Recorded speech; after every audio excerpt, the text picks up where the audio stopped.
Vamos à palavra do Senhor? Vamos fazer uma reflexão sobre o livro de Abacuque. Portanto, vou dar aí um minuto para você encontrar esse livro. É um profeta menor.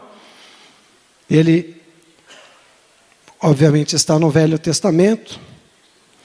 Você o encontra aí depois dos profetas maiores, Isaías, Jeremias, Ezequiel, Daniel, aí Oséias, Joel, e aí vai indo já para o finalzinho do Velho Testamento, você encontra aí o livro do profeta Abacuque. Abacuque viveu no ano 600 antes de Cristo, vamos arredondar. Viveu num período de apostasia. No Judá estava vivendo um momento de apostasia. Tinha tido um momento de auge espiritual, mas infelizmente agora já vivia momentos difíceis. Abacuque viveu possivelmente durante o reinado de Joaquim, rei de Judá, que foi o sucessor de Josias. Josias fez uma reforma, fez com que Israel, Judá especificamente, crescesse na sua relação com Deus, mas agora as coisas já estavam desandando novamente.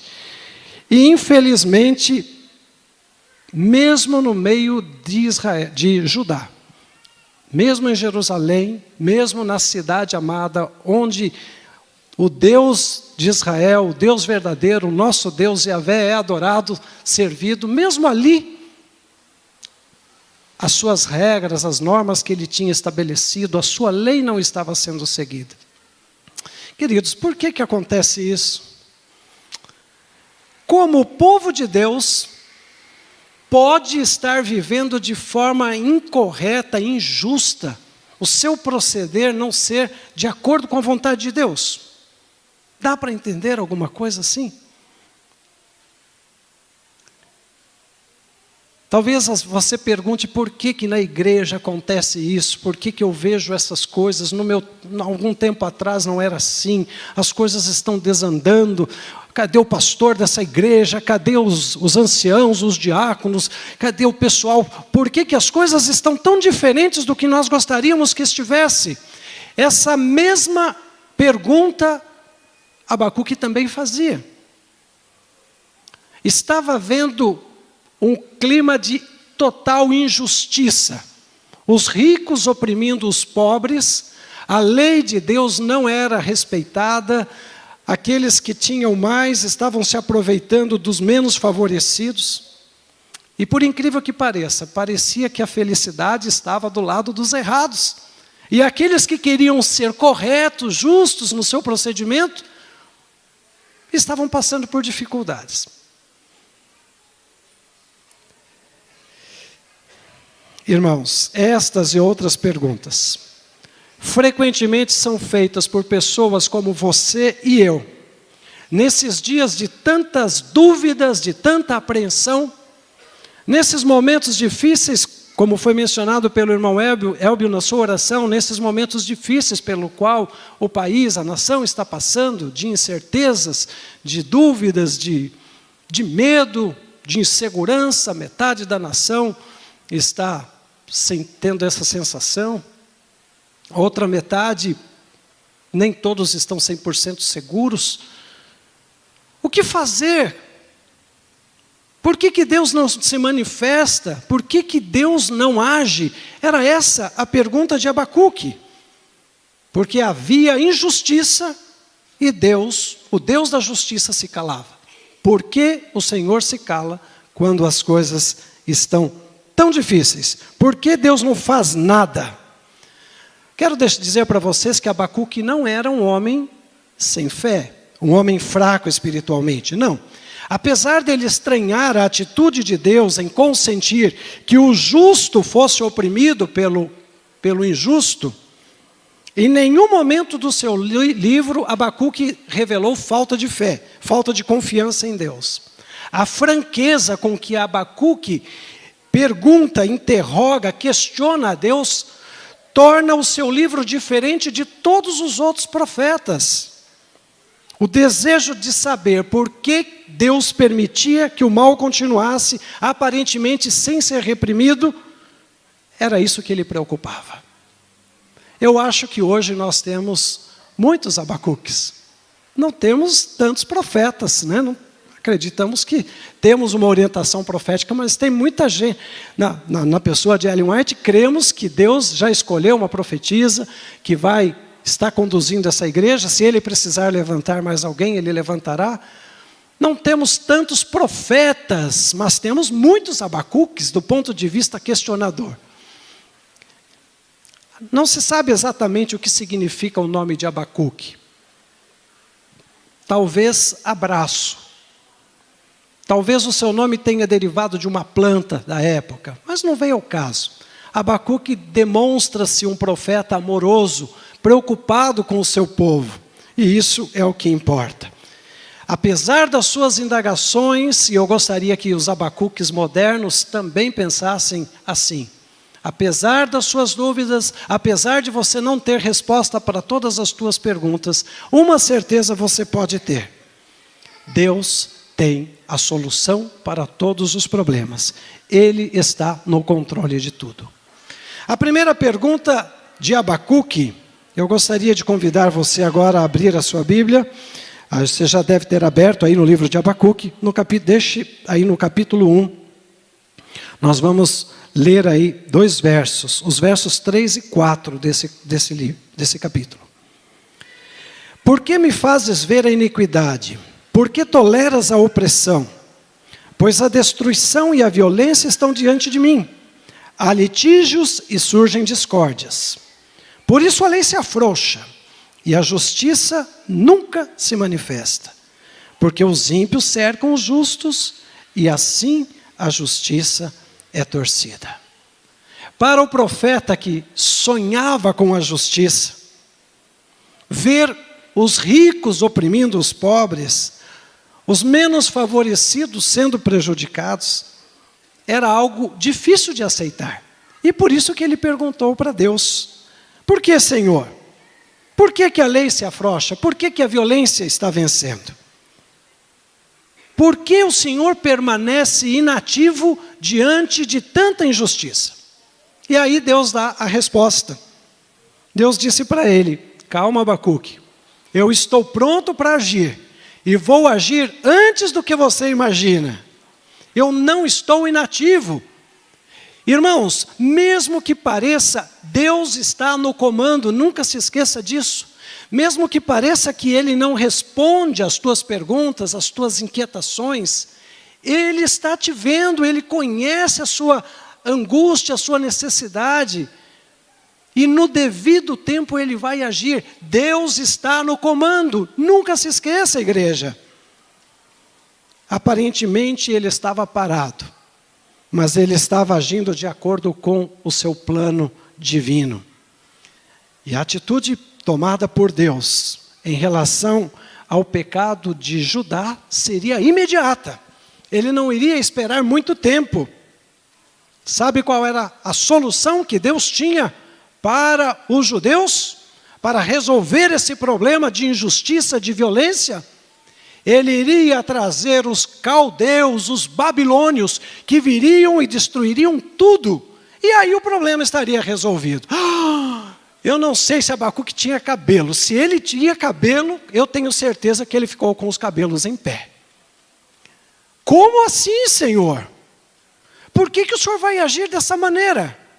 Eu estou sim reclamando, eu não estou contente com as coisas que têm acontecido aqui em Judá. Jerusalém sendo dominada pela injustiça, pela violência, pela opressão. Mas como, Senhor? O Senhor que é tão justo, vai trazer um povo que é mais ímpio do que o nosso povo. Leiam comigo agora o verso 13, olha aí a inquietação do profeta. Tu és tão puro de olhos, que não pode suportar o mal, nem tolerar a opressão.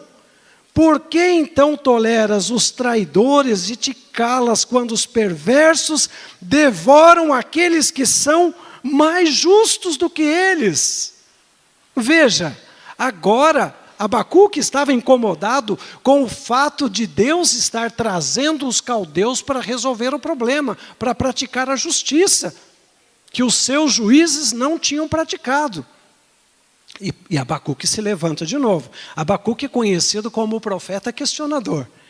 Ele agora pergunta: Senhor, as coisas não estão bem, mas o Senhor trazer os babilônios, um povo ímpio, um povo idólatra, para acabar com o povo de Judá, o Senhor acha que está sendo justo isso? A pergunta é muito clara. Veja a segunda parte do verso, vou ler com vocês novamente. Por que então toleras os traidores e te calas quando os perversos devoram aqueles que são mais justos do que eles? Como Deus poderia castigar justos e injustos na mesma proporção? Abacuque não estava entendendo. Aí Deus responde de novo. Deus nunca deixa os seus filhos sem respostas. Não se esqueça disso. O silêncio de Deus também é resposta. Quando Ele se cala, Ele está dando a oportunidade de você refletir naquilo que Ele já disse, para que você encontre na sua palavra a resposta que você precisa. Naquele momento, Deus disse: Abacuque, eu sei que você está apreensivo, mas você precisa de um pouco de calma no seu coração, Abacuque. E a Bíblia diz que Abacuque sentiu a necessidade de se afastar, de sair daquele agito de Jerusalém. Ele precisava ir para um lugar mais calmo, e a Bíblia diz que ele foi para uma torre de vigia. O que é uma torre de vigia? Era um local alto, vários lugares, uma torre, na verdade, que ficava sobre os muros de uma cidade, de onde os atalaias, os guardas, ficavam atentos para ver se aproximava algum exército inimigo. A torre de vigia era onde o guarda ficava cuidando para ver o que iria acontecer. O que poderia acontecer a qualquer momento. Abacuque subiu para uma torre de vigia. E de lá, ele conseguiu enxergar um pouco mais longe do que apenas aquilo que estava diante dos seus olhos. Essa atitude de se postar como atalaia expressa claramente a fé do profeta. Sabemos, irmãos, que Deus está disposto a responder a todos aqueles que buscam respostas às suas perguntas. E não tardou para que Abacuque recebesse de forma muito clara a resposta à sua pergunta. Deus o fez em forma de visão. Deus deu uma visão ao profeta. E Deus pediu que ele escrevesse de forma bem legível a mensagem que ele estava dando a Abacuque. Leia comigo aí, Abacuque 2, verso 2. O Senhor me respondeu e disse: escreva a visão, torne-a bem legível sobre tábuas para que possa ser lida até por quem passa correndo. Irmãos, que Deus maravilhoso, que não deixa os seus filhos na dúvida, nos questionamentos. Que Deus maravilhoso, que mesmo quando estamos incertos do que vai acontecer, Ele se manifesta e diz de forma clara aquilo que Ele quer que nós saibamos. Deus falou: Abacuque, vou te dar a visão, você escreve essa visão. Era para fazer um cartaz evangelístico, um verdadeiro outdoor. Eu acho que foi colocado na praça central de Jerusalém, porque a Bíblia diz que Deus pediu que todos, mesmo aqueles que passassem correndo, pudessem ver. Se alguém estava fazendo o Cooper ali, podia olhar para aquele outdoor e ver. Alguém estava correndo nos negócios do seu trabalho, podia olhar para aquele cartaz e ver o que Deus tinha para dizer. Eu sei que você não se conteve e já foi para frente para ver o conteúdo do cartaz. Vamos então ao verso 4. Eis, a sua alma está orgulhosa, a sua alma não é reta nele, mas o justo viverá pela sua fé. Esta era a mensagem. O justo viverá pela sua fé. Irmãos, este é o coração do livro de Abacuque. O profeta Abacuque não é citado em nenhum outro livro da Bíblia, nem no Velho, nem no Novo Testamento. Tudo o que sabemos a respeito do profeta parte do seu próprio livro. Mas este pensamento, esta máxima teológica, o justo viverá pela fé, ele foi importantíssimo para o apóstolo Paulo na defesa da justificação pela fé. E no período da Reforma Protestante, este texto deu base para que Lutero e aqueles que defendiam a justificação pela fé pudessem defender as suas teses. Portanto, queridos, do livro de Abacuque sai um dos versos mais lindos e importantes para a fé cristã.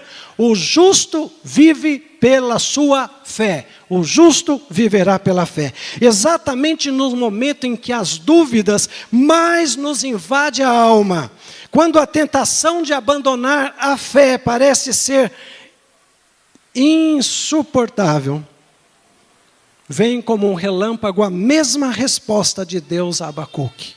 O justo viverá pela fé. Quantas vezes você, diante dos problemas que enfrentou, já não pensou em desanimar, em desistir? Quantas vezes não passou pela sua cabeça até mesmo de abandonar a fé? Mas naquele momento difícil, Deus se manifestou a você e disse: filho, você vai viver pela fé. Se você abrir mão da sua fé, da sua confiança em mim, de nada valerá a tua vida. Sabe, queridos, agora Abacuque compreendeu. Lá na torre de vigia, pensando, meditando, Deus deu a visão, ele entendeu que o justo viverá pela fé. Aí ele começou a ficar tranquilo, dizendo: é pela fé que eu vivo? O que é fé? O autor de Hebreus diz que a certeza, a convicção daquilo que não vejo, daquilo que espero. Bem, eu não sei o que vai acontecer, mas eu vou ficar confiando em Deus. Vocês sabem que Babilônia, naqueles dias, estava vivendo os seus momentos de glória. Pouco tempo antes, 612, a Assíria tinha sido destruída pela Babilônia, na conhecida Batalha de Nínive. No ano 605, o Egito também foi destruído pelos babilônios. Então Abacuque, quando ficou sabendo que Deus iria trazer os babilônios, iria usá-los para operar a justiça, ele sabia que não ia sobrar nem raiz nem ramo.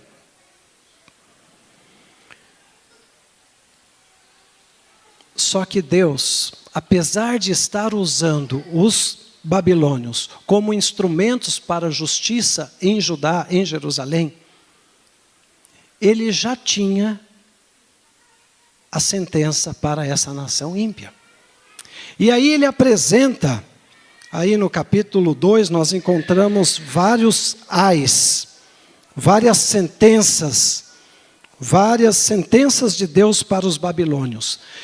Com o que nós encontramos aí, os 5 ais sobre os caldeus, a partir do verso 6, Deus diz ao profeta Abacuque que ele não precisaria se incomodar, porque os babilônios iriam receber o seu castigo. Mas que antes deles serem castigados, eles iriam castigar. Eles seriam instrumentos de Deus para castigar Jerusalém por causa da sua maldade. Vocês entenderam? Vou repetir. Talvez você tenha se distraído. Os babilônios eram maus. Eles tinham muitos erros. E Deus já tinha o seu castigo determinado para eles, por serem uma nação ímpia. Nós já vamos ver as cinco sentenças. Mas antes de destruir Babilônia, Deus falou: eu vou usar vocês para corrigir o erro do meu povo. Deus pode usar uma nação ímpia. Deus pode usar um poder mau, um poder injusto, para disciplinar, para corrigir os seus filhos, o seu povo. Por isso nós devemos sempre crer de que aconteça o que acontecer, nós vivemos pela fé. Se você orou, se você tem orado, tem pedido que Deus dirija os negócios desta nação, não se esqueça de que Deus está no comando, seja quem for que assuma o controle político. Porque acima dos poderes políticos está o poder que os estabelece. Acreditemos que Deus está no controle de todas as coisas. E nada, nenhuma folha da árvore cai sem o consentimento dele. Agora, Deus fala para Abacuque quais são as sentenças. Vou passar rapidamente sobre elas. A primeira sentença era contra a cobiça. Está aí no verso 9. Abacuque 2:9. Ai daquele que ajunta em sua casa bens mal adquiridos para pôr o seu ninho num lugar bem alto, a fim de livrar-se das garras do mal. O primeiro ai está no verso 6, eu fui para o 2. É que são muito semelhantes.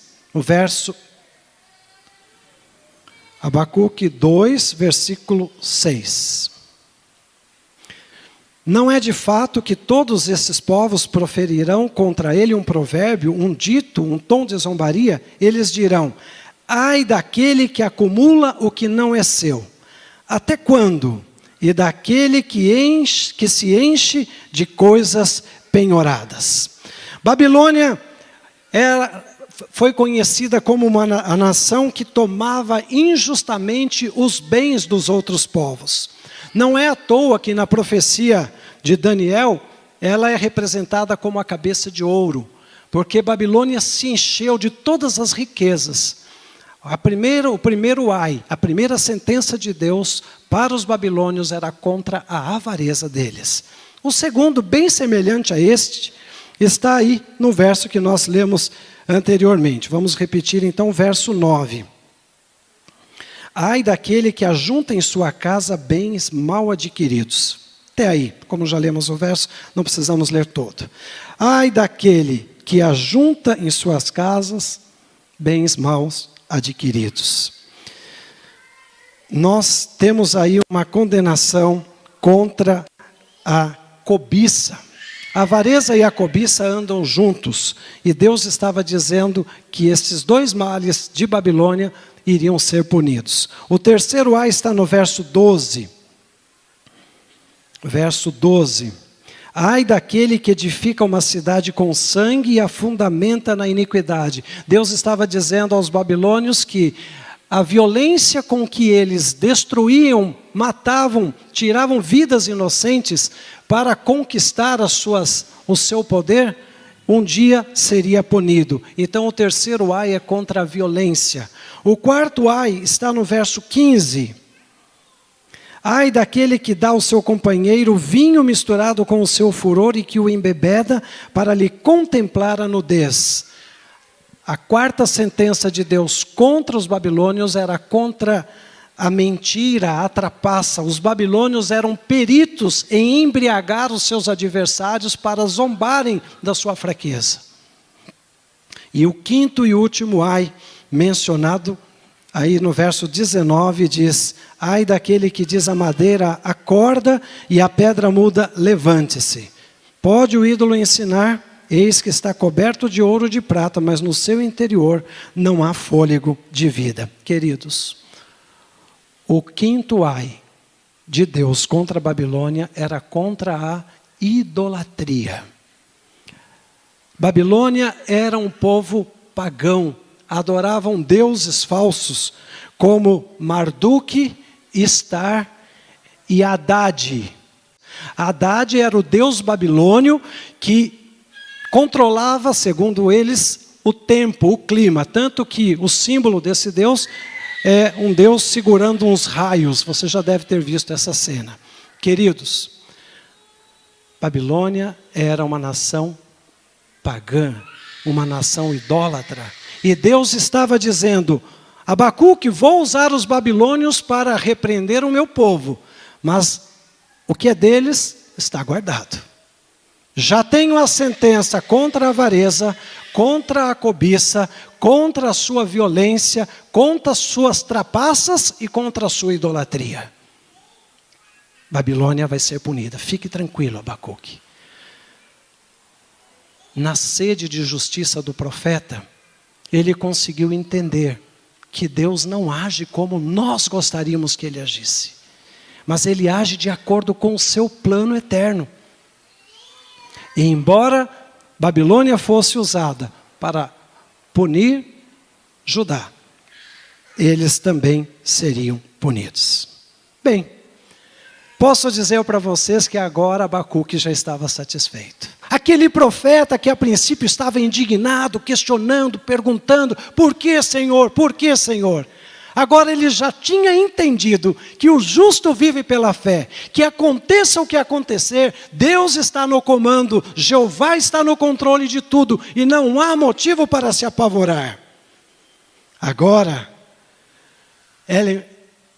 ele estava tranquilo. Veja o que Ellen White comenta a respeito deste assunto, no livro Profetas e Reis. Confiante de que mesmo neste terrível juízo, o propósito de Deus por seu povo seria de alguma maneira cumprido, Abacuque rendeu-se em submissão à vontade revelada de Jeová. E então, em sua fé, viu, além das desoladoras perspectivas do imediato futuro, ele depôs sua causa, bem como de cada crente israelita, nas mãos de um Deus compassivo. Abacuque agora tinha entendido que o Senhor está no seu santo templo. Leiam comigo, capítulo 2, versículo 20. O Senhor, porém, está no seu santo templo. Leiam comigo a última frase. Vamos lá. Cale-se. Só ouvi aqui esse grupo falando, todo mundo lendo junto. Cale-se. Não ouvi ainda. Cale-se. Você faz parte da terra? Faz. Cale-se diante de Deus. Ele está no controle. Aconteça o que acontecer, Ele está no controle. Agora Abacuque então escreve um dos salmos mais lindos do Velho Testamento, que é o capítulo 3. Uma oração, uma das mais lindas composições. Ele agora faz um pedido, Senhor, olha o verso 2, olha que lindo. Senhor, tenho ouvido a tua fama e me sinto alarmado. Aviva a tua obra, ó Senhor, no decorrer dos anos, e no decurso dos anos, faze-a conhecida. Senhor, tenho ouvido a tua fama.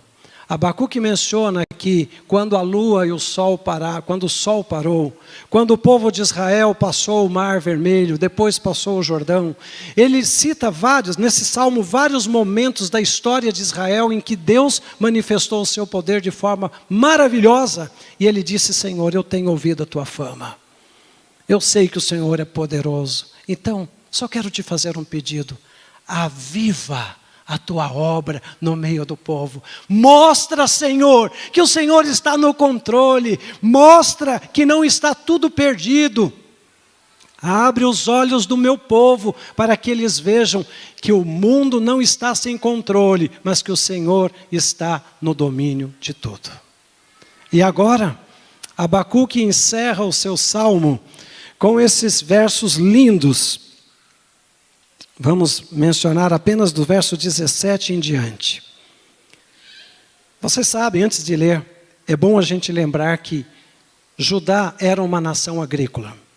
Agrícola e lidava com a pecuária também, criava gados, ovelhas, eles viviam disso. A chegada dos babilônios era sinal de destruição total, porque eles matavam quem precisava matar, e as riquezas, tudo que tinha, tanto de ouro, prata, bronze, tudo que tinha de riquezas, eles levavam.